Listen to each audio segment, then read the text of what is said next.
This is my 20-year mark right here.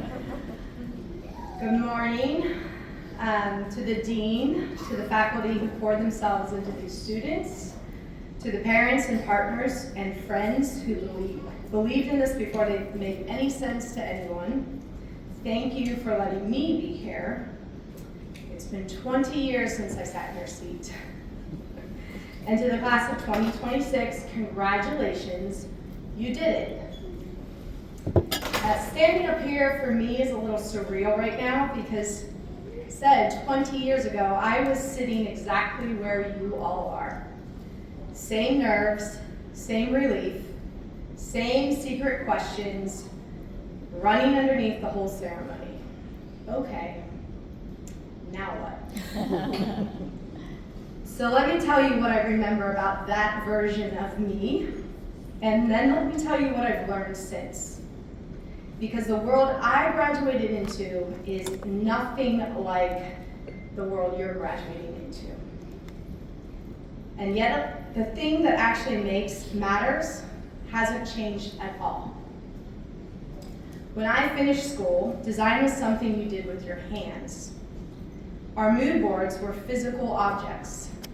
We spray-mounted fabric swatches and paint chips and torn magazine pages onto foam core, and we carried them to client meetings like they were newborns.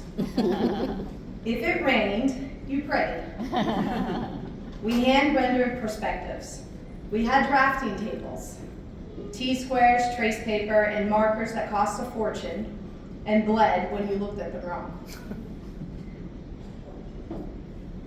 There was no Pinterest, there was no Instagram, and there was no smartphone in your pocket to photograph a tile that you loved. You actually remembered it, or you went back. If you wanted to know what a fabric looked like, you called a rep, and you waited a week for a sample to show up in the mail. We thought we were so advanced. We had email. And here's the thing that I want you to hear. I love that world. But that world is gone. And if I'd spent my career mourning it, I would have been left behind by it. Because everything changed, slowly, then all at once. CAD stopped being a specialty, and it became the baseline.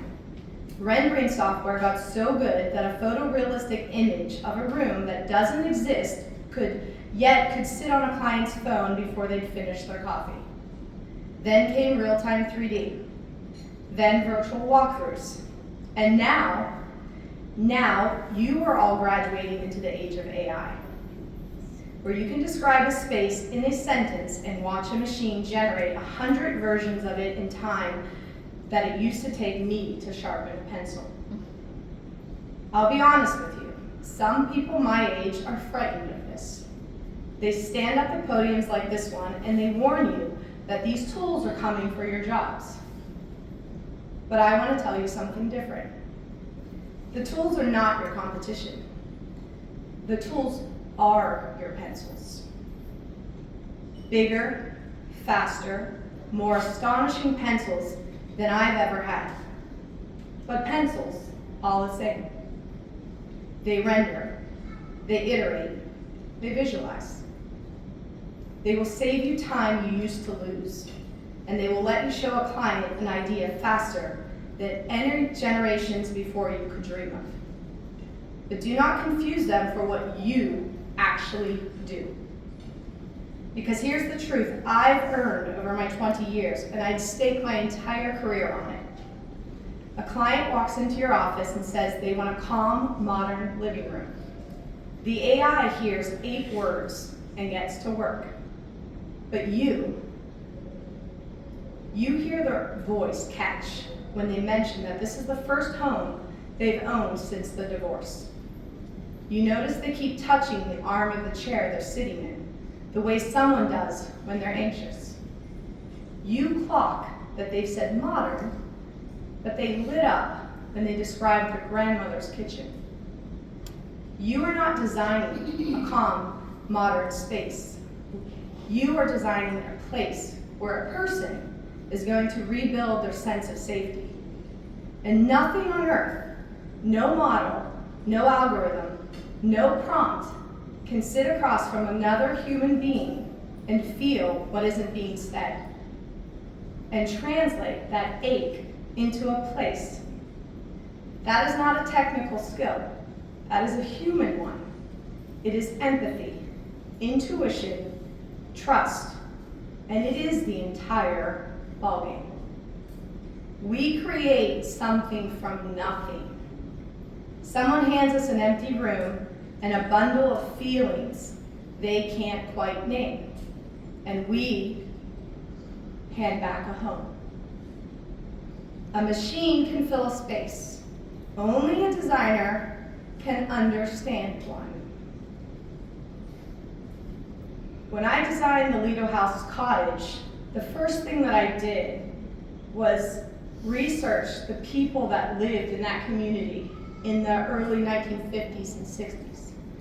I wanted to recreate what it felt like to live in a place as special as Newport, and I wanted to create that for people that went and visited that. And I was flabbergasted by the response I got.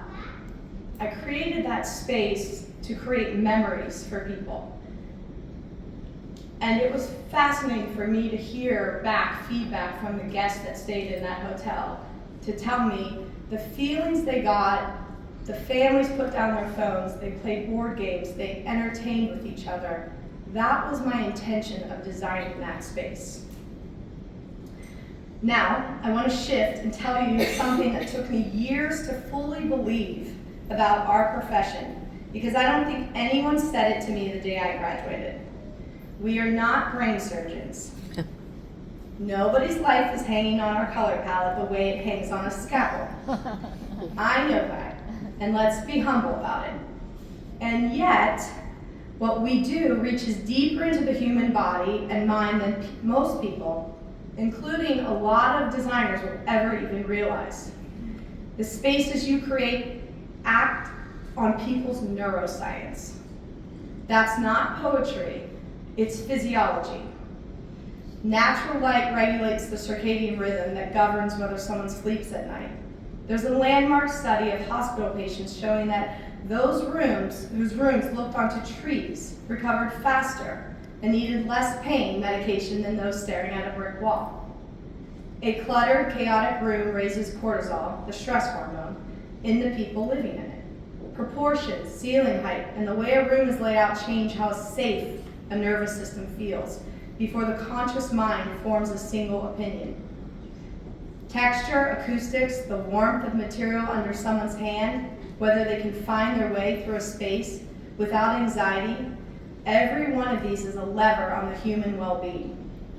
We are not practicing environmental psychology. We are practicing environmental psychology, whether we named it or not. So no, we're not brain surgeons, but we shape the environment that a person's brain is soaking in for 16 hours a day. We influence their sleep, their stress, their focus, their mood, and their sense of whether the world is a place that holds them or a place that grinds them down. We affect people's health. We affect how they feel the moment they wake up and the last thing they perceive before they close their eyes. We shape their entire experience of the one place they should feel the most themselves. That is not decoration. That is a profound responsibility. So wear it proudly. So let me leave you with that, what I wish someone had handed me 20 years ago on my way out this door.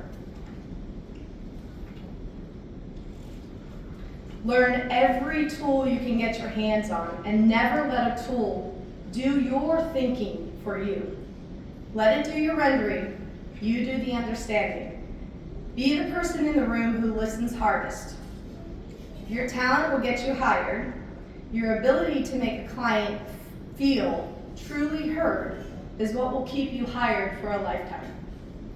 Take the responsibility seriously. Remember that behind every floor plan is a human being whose days you are quietly designing. And stay curious, because the tools are going to keep changing. The world I graduated into vanished, and the world you're graduating into will vanish too.